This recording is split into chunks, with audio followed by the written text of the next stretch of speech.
may tubig namin eh. Gandang. Okay.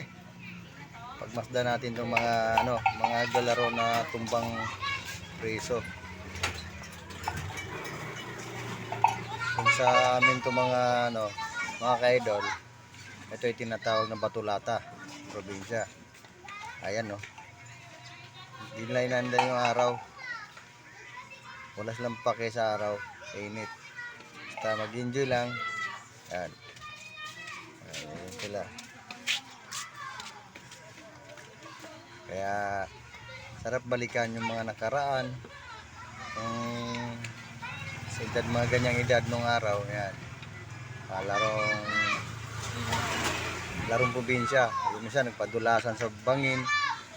Ginagamit namin yung palapa ng niyog para lang makarating kami doon sa sa baba.